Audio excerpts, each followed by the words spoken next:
The Prime Minister Jacinda Ardern has placed the blame for rising fuel prices squarely at the door of petrol companies. She says the government will fast-track laws to force them to open their books.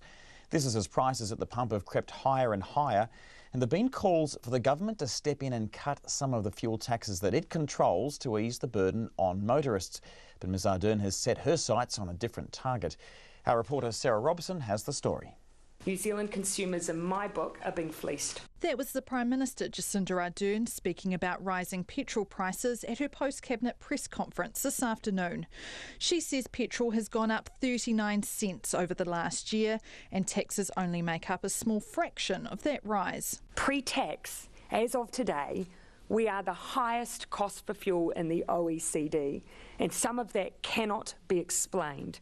I do not think that is acceptable. Jacinda Ardern says the government will fast-track the passing of the Commerce Amendment Bill in the next 2 weeks. That law will allow the Commerce Commission to undertake market studies and compel fuel companies to hand over information. We've got to look at what's happening with the fuel industry. They haven't opened up their books to us in the past. We're going to have to force their hand. But in recent days, tax has been the focus of the outcry around rising fuel prices. Taxes make up about half of what motorists pay for petrol at the pump.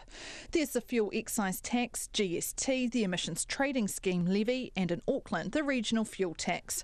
Mark Stockdale from the AA says motorists are fed up with new or increasing taxes because they're already paying a high price for petrol. They're frustrated with the amount that they're paying for fuel now, and to have government-imposed taxes on top of that, it's really just not good timing. This month, the fuel excise tax increased by 3.5 cents a litre, and the government has further increases planned for 2019 and 2020. The money collected from it will then be used to fund major transport infrastructure projects. In Auckland, the regional fuel tax of 11.5 cents a litre came into effect in July. Mark Stockdale says one way the government could reduce petrol prices is to exclude the excise portion of the cost of petrol from its GST calculations. If the government was to get rid of the GST that it collects on top of the excise tax, well, that would reduce petrol prices by 10 cents a litre across the board. National leader Simon Bridges says the government should cancel further planned increases to excise tax and ditch Auckland's regional fuel tax.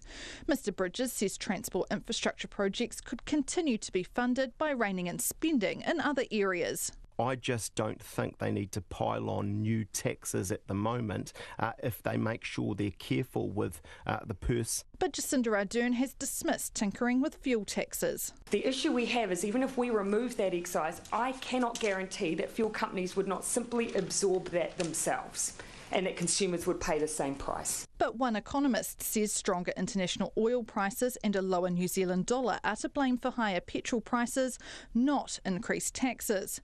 Cameron Bagri says on average over the last 12 months, petrol taxes have only increased about 5 cents a litre across the country, with a couple of regions like Auckland taking bigger hits.